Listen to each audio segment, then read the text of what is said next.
Hey guys, I just wanted to let you know that we are coming into the home stretch here. I only have, well, this and maybe one other video to do, and then I'm done with this and off to my next project.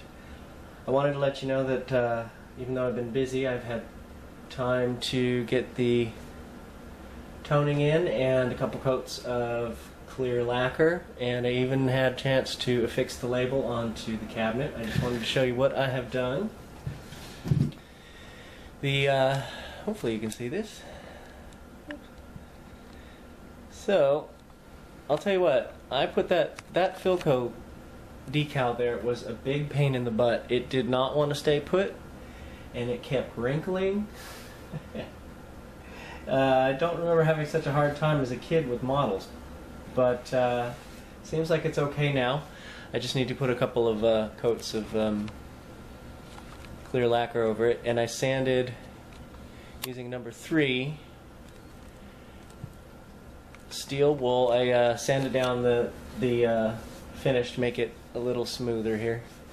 So this was 2 coats of the walnut, and well, it was only supposed to be 2 coats of the brown, of the perfect brown, but because the wind kept kicking up, and I also made a little bit of a mistake, it turned out to be about 4 coats. So it's a little darker than I wanted, but I was not going to strip all of that lacquer off and start over again, not after all the time I waited. So the sides here also have the 2 coats of the perfect brown, and you can see the grain through it.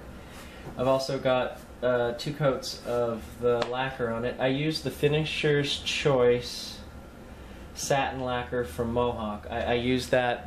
The Finisher's Choice is a heavy-bodied lacquer, so it's thicker and it fills in ridges better.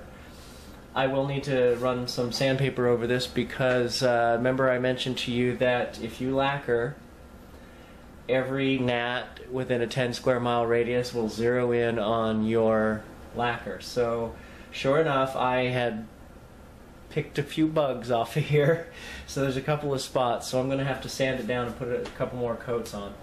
Otherwise the sides are done, and then I'll put 2 more coats on the front, and this will be done. I'll put the hardware back in.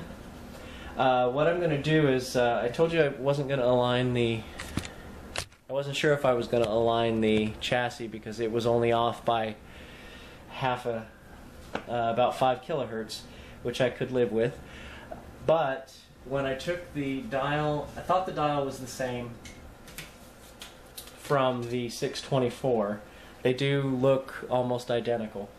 The numbers, of course, are much clearer on the 624 because, as we have already heard me mention, I don't know, 3 times now, I don't like the dial from Radio Days. In fact, the dial from Radio Days is even more orange than one of the original dials here.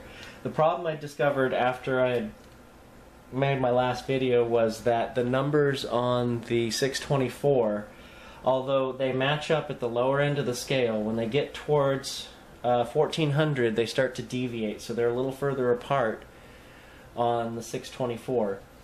Normally that would be a problem, and probably may still very well be, but what I'm going to try is, since the 610 here, not only when the oscillator adjustments, it's got an oscillator adjustment for lower end frequency and higher end frequency when you're reading the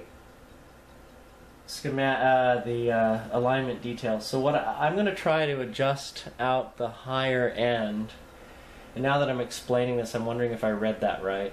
The way I read it was that you're adjusting it from you're not only adjusting it to go evenly across, but you're also adjusting it this way and this way from the low end and the high end. I may have misread that, but I'll read it again.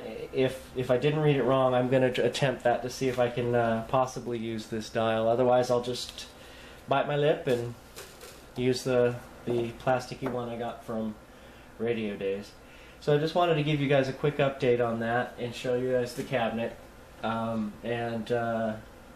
this is what a 610 should look like. A little, like I said, it's a little darker on the edge, outside edges that I like. Let's see if I can turn this light on. Maybe you can see the color a little bit better. So it just looks so dark here.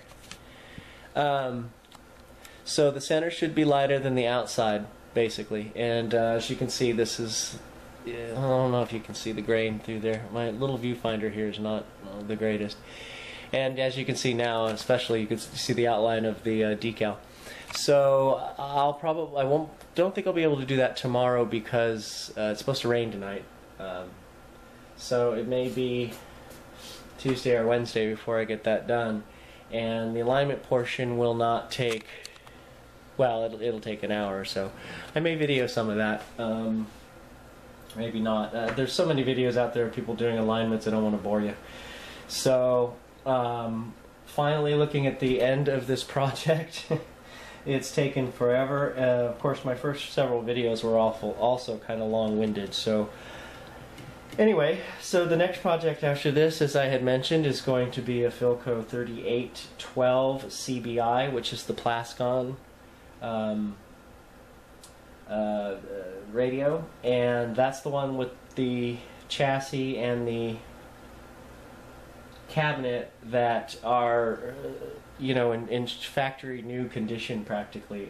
The shine's still on it and everything. That's the one that I picked up from someone who it basically sat on the shelf in a den for, you know, 60 or 70 years. It was dusted.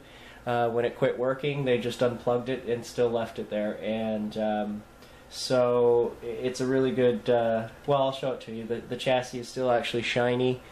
I mean, it's just in such nice condition, no corrosion anywhere. Couldn't ask for an easier, aesthetically speaking, an easier project, because I figure I've touted how easy that's going to be so many times now that it will probably end up being the death of me.